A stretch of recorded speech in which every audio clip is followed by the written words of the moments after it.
Good morning, everyone. I have to apologize for being a really sucky YouTube person and not keeping up with my garden this summer, but it's been ungodly hot. So here's what's going on before I rip it all out.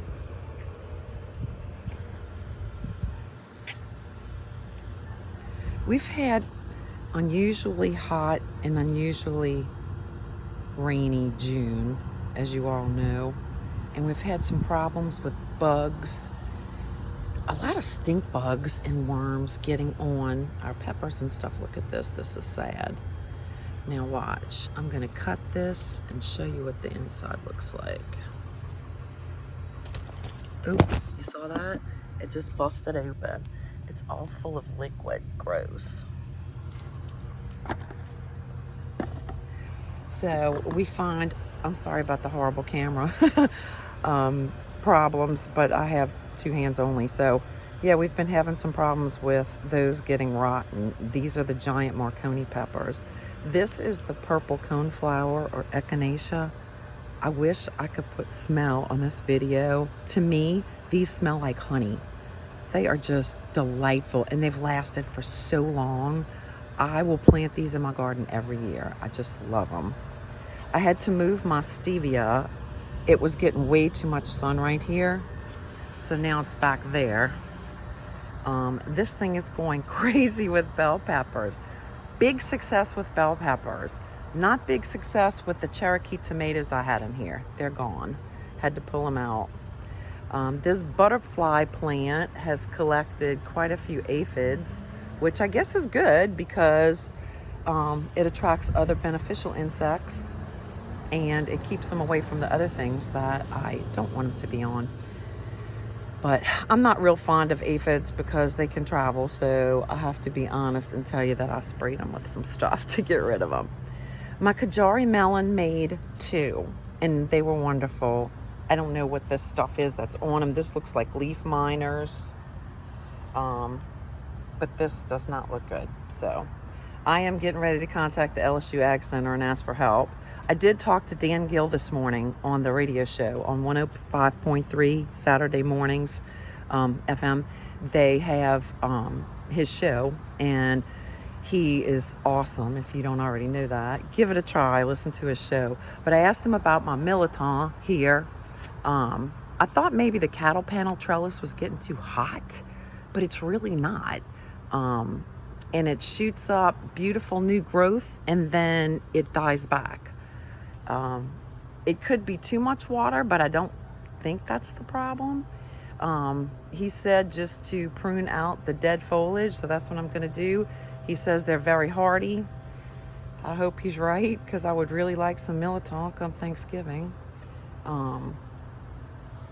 This was cucumber was here and here. They got some kind of funk and I pulled them up. We have sweet potato coming back.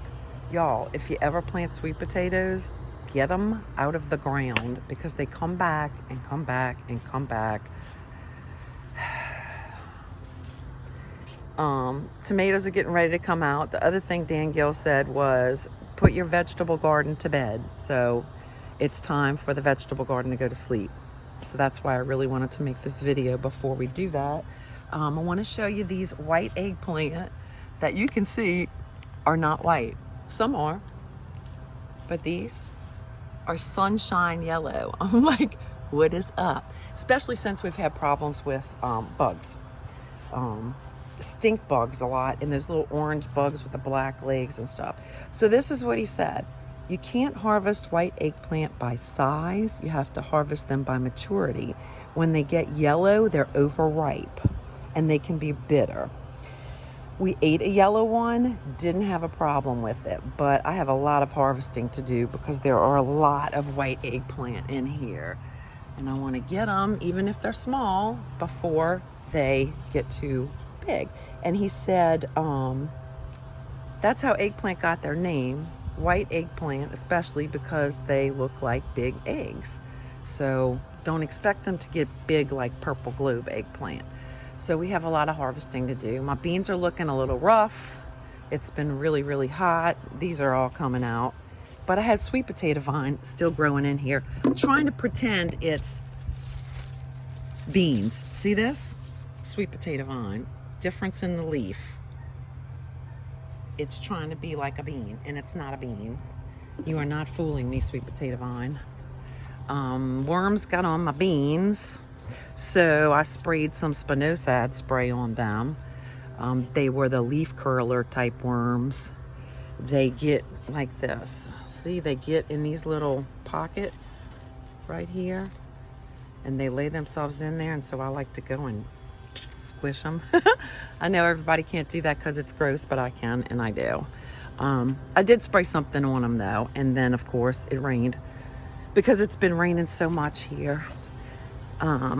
So that's that. So I'm getting ready to pull out all these tomatoes. Did not do well with the tomatoes too much this year. They were okay, but they didn't get big.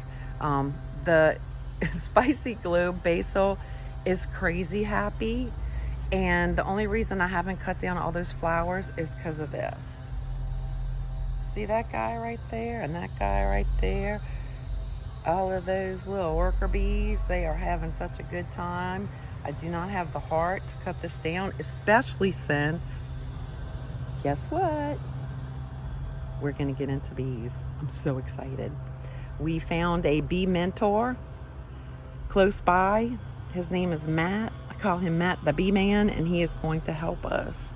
He came and looked at our place to see what our needs were, what we had to offer the bees, the space, and talked to us extensively about it. I know this looks extremely overgrown because it is, but I'll get to it. My husband's sick right now. He's just getting over some kind of funk that was not COVID. I was sick in the beginning of the month. My other family had COVID, my son and his family. And but we tested negative like repeatedly. Look at that pretty little bee right there. See him? Be happy. Don't worry. Ground cherries are doing well, except something's chewing on them too. Y'all, the bugs, I guess with all the rain, the grass grows way too fast. It's been nuts, and now the sun is baking everything. It's crazy. We get in these El Nino and La Nina cycles, and I don't know which one this is, but it's miserable. You know what I'm gonna do? I'm gonna go back and closely look at the Farmer's Almanac from this year and see how accurate they were in determining how wet and hot this summer was gonna be, because it's just been miserable.